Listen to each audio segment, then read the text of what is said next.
Good morning, friends. Welcome to Dr. PM Times. This is Dr. Murugesan.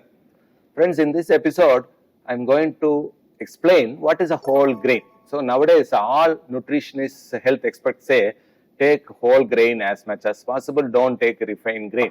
So we should know first what is a whole grain. Only if we know what is a whole grain, then we will understand the significance of it and we will inculcate more whole grain in our food habits. So let me explain what is a whole grain and what is a refined grain and what is the difference between these two.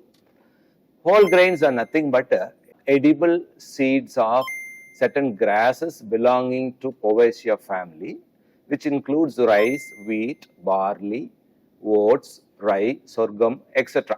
So all these seeds usually have 4 layers.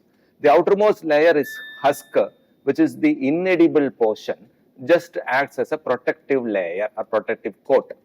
The next 3 layers include the outermost fiber-rich bran, the middle starchy or carbohydrate-rich endosperm, and inner nutrient-rich germ.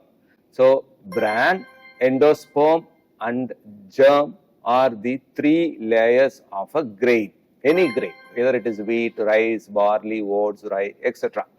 So, a grain is supposed to be whole if it has all 3 layers. When it is pulverized or refined in the factories, only the endosperm, starchy endosperm comes to us, which is supposed to be delicious, tasty, but thus contains only starch or carbohydrate rich. It is devoid of minerals, vitamins and protein. Once a grain is refined, say in the form of refined polished rice or refined maida flour, it loses almost half of the protein content present in a whole grain and 2/3 of the vital nutrients, say vitamins and minerals present in a whole grain. So what we have is only a powder which is rich in starch, which is carbohydrate rich, nutrient less, protein less food, makes the individual prone for all sorts of metabolic diseases. So that is what we have from the market. So instead, if we have whole grain as such, what are the advantages? The bran, the outermost layer, is rich in fiber, as already told. It is also rich in B vitamins and minerals such as iron, magnesium, phosphorus, and B vitamins such as thiamine, riboflavin, and niacin. So the bran itself has so much of nutrients. Then the inner germ is rich in phytonutrients. All these plants are grown in soil, so the soil is rich in minerals and nutrients.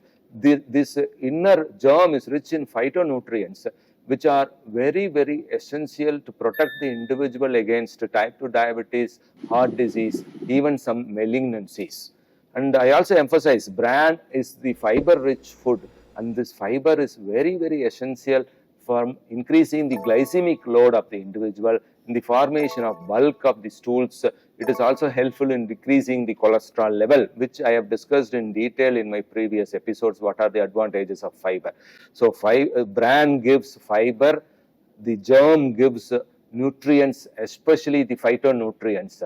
So if we take grain as a whole grain means a grain containing the outer bran, middle endosperm, and inner germ. And a person who takes whole grain as a habit is protected from all sorts of non-communicable diseases, and there is also an evidence that it protects the individual from cancer, especially the phytonutrients present in the inner germ. Also, the germ has polyunsaturated fatty acid, which are heart friendly. Thank you.